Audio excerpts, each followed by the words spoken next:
And so I said, you're darn right I am from Washington County.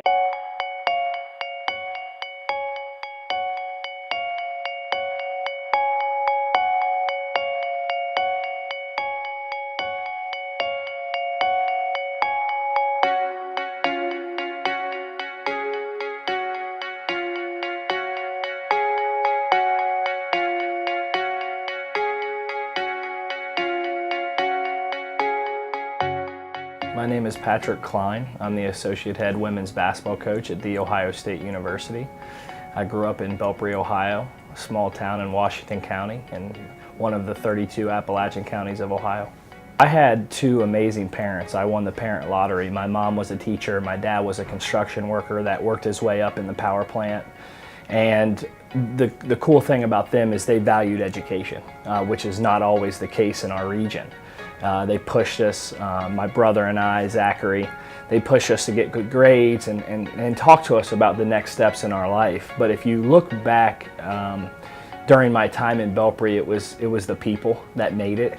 The people in the community raised me. I had a tremendous amount of support and was really able to grow in so many different ways. And it's funny because a lot of people associate, low developing regions as regions that don't have a lot of opportunities, and they don't, but the ones that you take advantage of are just ones that you remember forever.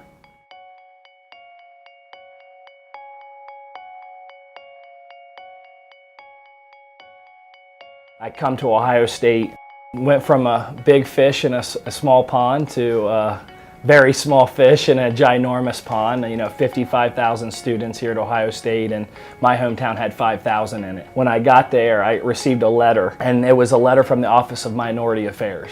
And it said, congratulations, you won the Office of Minority Affairs Scholarship. So I walked over to the OMA office and said, hey, there's a mistake. And they said, no, you're Appalachian. And that was really the first time anyone has ever branded that term to me. They said, no, because you're from Washington County, you've been underserved, undereducated, so we want to support you. That was really an eye-opening experience, and that's the first time I kind of became obsessed with wanting to know more about what that meant.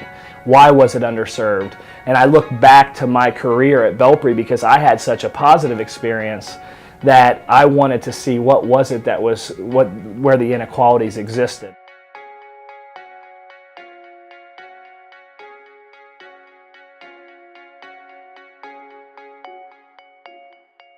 Basketball was seriously just a vehicle to get my MBA. I was like, okay, I never really wanted to coach. It wasn't on the horizon. It wasn't even anything that I ever thought about. But it was kind of one experience. I got invited, thanks to Jim Foster, who's one of my coaching mentors and really one of the guys that got me involved in the game. He went out to USA Basketball and he was on the committee and he said, hey, we need some managers to do that. And I signed up because I mean, how cool would that be to go to USA Basketball, be with the best of the best? And so I did that, and I kind of left that experience very eager to impact people through the game of basketball. And so I kind of said, okay, you know what? I'm going to get involved in the game. And sure enough, a month later, I get called by the University of Illinois and become one of the youngest assistants in the Big Ten. And I go to Champaign, Illinois. I don't really know what I'm doing. I don't know what it takes to be a great coach. But what I do know, and through the advice of my mentors, was go find the people that are elite at the things that you need to be an elite in. And it's amazing to find out that people in this world, the best of the best, they want to help, they want to give back. And so that's kind of been my mantra through my career. That's kind of been the success that I've had, is find the best, imitate them, but there has to be a piece of innovation. You have to change it to fit you, and I've been really blessed and lucky to have great mentors, to have people kind of go out of their way to help me through it.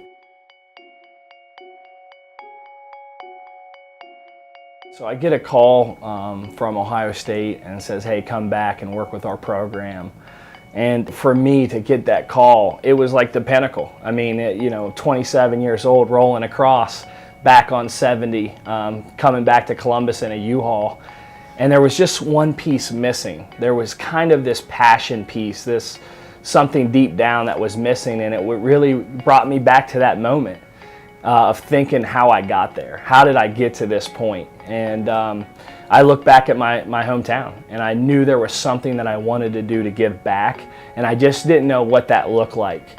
And so I decided, you know what, I just want to kind of write a check, send some kids to a camp that really impacted Zach and I. And I did that, but I called like 10 people. I was like, hey, I'm going to send some kids to a camp. You want to throw some money in and send some kids from Belpre and Warren and Waterford and Beverly. And we did, and that year we raised $12,000. And it was like $1 million. Because, you know, when you have no expectations, to see that, and we thought we changed the world. I mean, just with that $12,000. But what we realized was those 36 kids that we paid for that summer, we changed their world. And that was really what started my true passion. I know how powerful these people are.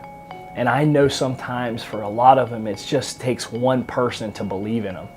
And that's what I think that, you know, sort of God gave me that calling to do. It's just to help kids, look them in the eye, provide them an experience that says, hey man, I believe in you. And that's what this thing's about. That's what I believe's about. That's what this organization is about. It's not something that's so crazy outside of the box. What we do is really just instill confidence. We create a network because we all have rainy days, so we need people in our lives to lean on.